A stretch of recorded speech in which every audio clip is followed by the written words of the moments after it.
जळगाव शहरातील निमखेडी परिसरात गुरुवारी दुपारी 3:30 वाजता एक थरारक घटना घडली असून कौटुंबिक वादातून पतीने आपल्या पत्नीची धारदार शस्त्राने वार करून हत्या केली।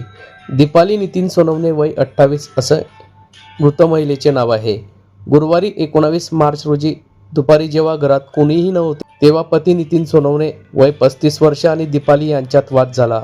हा वाद इतका विकोपाला गेला की रागाच्या भरात नितीन याने दीपालीच्या पोटावर, विड्याने आणि डोक्यावर इतर धारदार शस्त्राने सपासप वार केले। या भीषण हल्ल्यात दीपाली यांचा जागीच मृत्यू झाला।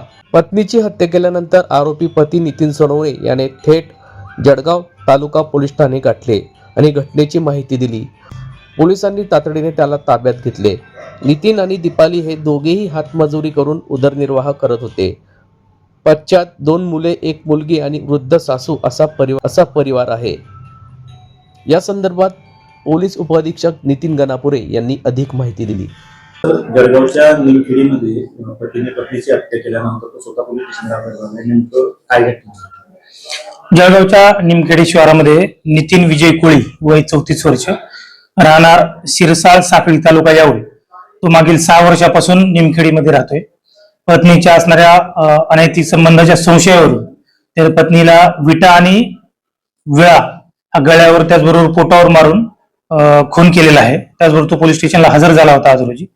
त्या अनुषंगाने त्याला ताब्यात घेण्यात आलेला आहे व पुढील तपासाची प्रक्रिया सुरू आहे। त्याचबरोबर FIR नोंदवण्याचे काम सुद्धा सुरू आहे। सर, आरोपीने गुन्ह्याची कबुली दिली आहे, नेमकी असं झालं? हा, आरोपीनं स्वतः सांगितलेलं आहे की सदरचा गुन्हा मी रागाच्या भरात स्वतःच केलेला आहे म्हणून।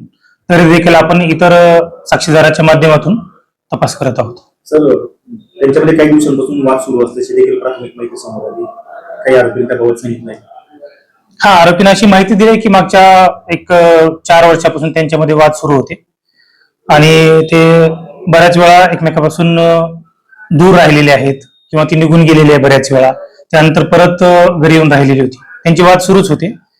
त्या वादाचं पर्यावसन सदरच्या घटनेत झालंय अशी प्रथमदर्शनी दिसून येत आहे।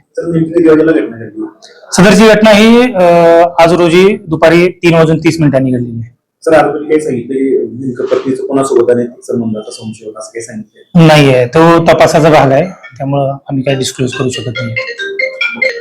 थँक्यू।